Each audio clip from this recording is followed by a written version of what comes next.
My name is Maria Maldonado, and I am a senior at Ramon C. Cortina's School of Visual and Performing Arts. I have been a Kid City participant for 2 years. Throughout that time, I have been in different programs such as music, advocacy and research, the Some Girls Summer Program, college prep, the mentorship program, and most recently, text banking as a form of advocacy. These experiences have helped me understand what education and education equity is. I've learned that education equity is an important part of our success as students.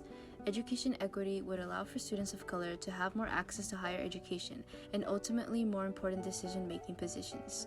For me, the moment I made a choice to advocate for equity in education was when I realized how my friends and I didn't have the same opportunities in education and in seeking higher education.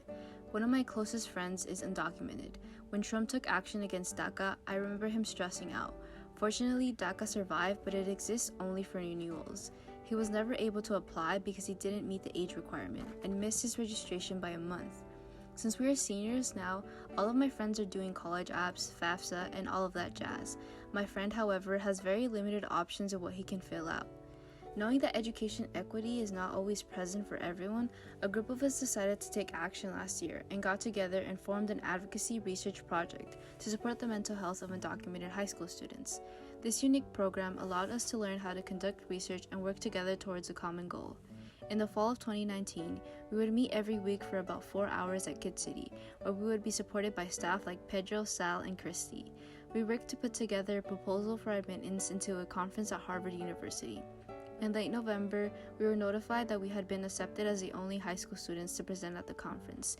We were able to fly across the country where we presented at the Alumni of Color Conference to a room full of future educators and people who would be part of the education system. This experience was enlightening because I had no idea there was an Alumni of Color Conference and a place that cared about stories of students of color in the field of education.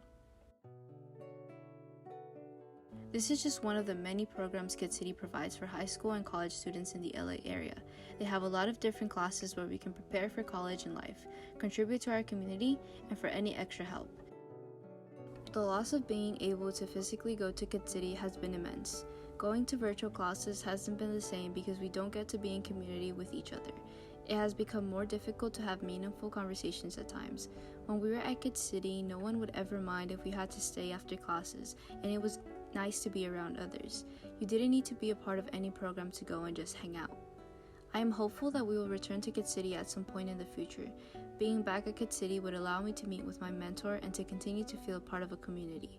I am looking forward to having fun together again and supporting each other.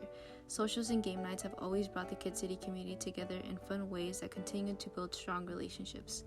No matter what, if Kid City remains closed or open soon, I know that Kid City and the community will continue to fight for education equity for students like me in the future.